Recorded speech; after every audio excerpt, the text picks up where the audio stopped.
I think when it comes to titles and when it comes to the British royal family, whether you're a working royal or not, there is some responsibility that comes with these titles. And with Harry and Meghan specifically,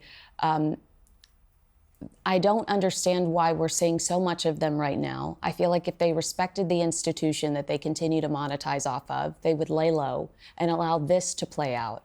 But Prince Andrew's on the news every night, and there's Harry and Meghan at a Dodgers game, shoving corn dogs down their throat. Getting front row seats, too. Yeah, front row seats. With people who have a vested interest in the Dodgers sitting in the row behind. Yeah, which is their way of reminding us that they're important.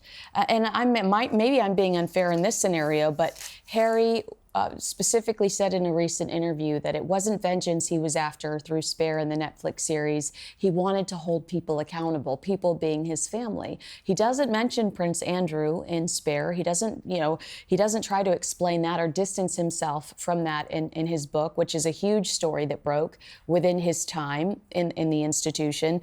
And I just think that if you want to hold people accountable, say something like the Palace did, that incredible line about standing with the victims. Meghan says she's a feminist, and here we have a story involving sex trafficking of young women, allegedly. Meghan doesn't say anything or doesn't go support a charity, which would subtly let us know that they were standing with the victims. But they want to hold on to these titles. Am I being harsh in thinking that their behavior is incredibly inappropriate, considering the fact that everything's going on? Paris Fashion Week, Washington, D.C., most powerful women, Dodgers games, and, a clone of Highgrove's grocery list. To me, it's just all very unappealing. They're trying to set up essentially a rival court in America. That's what they're doing. Prince Harry realizes now that he only knows how to be a prince, a soldier, and a polo player, none of which didn't go down very well in America. Everything essentially has been a sideshow to his wife's career. The Dodgers game was a classic example of how out of touch he is and disconnected, because there he is. His father is King of Canada. It was the Toronto Blue Jays playing against the Dodgers, and he was wearing a Dodgers baseball cap, which has caused huge offence in Canada, a country which was his first home after leaving the UK, if you remember. Mm-hmm. And it just goes to show how ill-suited he is for the roles that he thinks are his natural responsibility. And the Blue Jays, Meghan Markle, if you look at chameleon Meghan Markle, there are dozens of images of her living in Canada, wearing her Blue Jays cap. So it's so funny to watch how she just flips for whoever's willing to give her the most expensive seats to the ball game. Exactly, but it's an interesting analogy here, because you have Andrew, who was the late Queen's second son, not over-endowed with intelligence. And here you have Harry in another generation, second son, not over-endowed with intelligence. It seems to run in the family with and Princess Margaret as well. So, at least she was a good time. I was only on sons, but it is an interesting analogy, isn't it? And to talk about his writings weren't vengeful. What were they if they weren't vengeful? Why are you talking about your brother's hairline? That there was nothing nothing related to your brother's hairline or the fact that he was no longer looked as beautiful as their mother. That was just mean-spirited. Yeah. Can I ask you a question? Yeah. Why are we talking about Harry and Meghan? Well, what would you rather talk about? I was pretty excited that they were booed at the game. I wanted to get your reaction there. On the Jumbotron, the cameras zoom in on Harry and Meghan, and the entire stadium erupts in boos. Did they see that coming? And what does that mean for their American dynasty? Well, the point is they are so deluded, and so that when you believe your own publicity, you're in a very dangerous position. And I think they've done that for too long. They've just had latest polling out in America, a survey of 48,000 people, which found that Meghan was the least popular, the most loathed celebrity. Harry came in at number 3. Number two, this takes some beating, was P. Diddy. So it does say something when you actually rank lower than P. Diddy in the American rankings. So every time that we see some public humiliation of Meghan, it seems to be water off a duck's back. And you just have to wonder, are you that deluded? Right. Or are you just putting on a brave face on it all? But every time, you're dropped by Netflix and you say, oh, this is a wonderful decision not to renew my contract because it gives me other opportunities. Right. So she's able to spin every disaster into some sort of positivity. Meghan takes the lead. She says to Harry, jump, and he jumps. He's just following on behind like a poodle. This whole business with Netflix, it was an outrageous contract to start with, but Netflix thought they were in with something good. And then what comes at the end of it?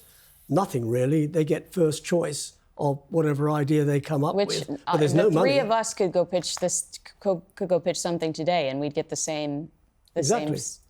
kind of. You said that King Charles would be hurt by the heckler, which I do believe. I think he has a sweetheart. There's a moment after the booing starts where Prince Harry's mouth kind of twitches, and I think it's a physical reaction to the setting and what's going on. Is he going to be as insecure or sensitive about being disliked in the States? Hugely so. I mean, we know, of course, that he's been desperate to try to get more of a role in this country. It's one of the reasons he's been trying to mend bridges with his father. I think he understands that, America is not really the place that he's best suited for. No matter how much of a brave face he puts upon it, this was all done to advance Meghan's career. Everything has been targeted and focused upon actually making her an A-list celebrity. Unfortunately, it didn't work out quite as well as she was intending, perhaps. But, she used the marriage to fulfill her dreams, and he's been left somewhat on the sidelines. And I think he must surely be wondering whether the right decisions were made. And, he's been coming over here more often now, so I think you may see more and more visits coming in the future. America likes people who succeed. Correct me if I'm wrong. They welcome people who succeed. Harry hasn't. And Meghan is desperately trying. Yeah. Probably heading for failure. Well, that's why she keeps manufacturing these sellouts. So I sold out. It's like, you had 10 jars. But how many you had did 10 you have jars to, available, okay? How many did you have to sell out? Exactly. And these candles, can we just talk about these? $64. $64. But you've got to buy something else to get that price at $64. No, it's if you buy a certain amount of wine, then you get free shipping. But it's like $900 worth of wine to save $20 in shipping.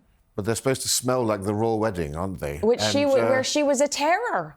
Why would you try to bring attention to this? But if you remember, she was complaining about the smell in St. George's Chapel, and she wanted room odorizers because it smelled so musty. So I'm not quite sure what these candles smell like. I don't know why you would want to remind the world, except again, it's proximity to the British royal family, the only thing she has to monetize.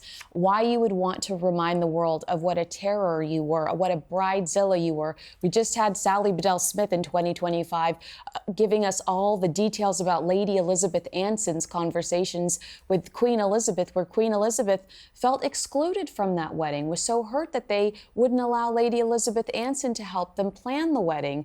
All sorts of little details that really did not paint Harry and Meghan in a great light. So why would you release a candle that just gives us the opportunity to rehash the fact that Meghan bumped actual DNA cousins so George Clooney could come to the wedding? Nothing that they do makes sense. But to bring it back to your question, Dickie, the reason we're talking about Harry and Meghan is because I feel like they're following a similar pattern to, no longer the Yorks, to Andrew and Fergie. Reality television, books, children's books. Fergie's done all of those things. The idea of guilt by association.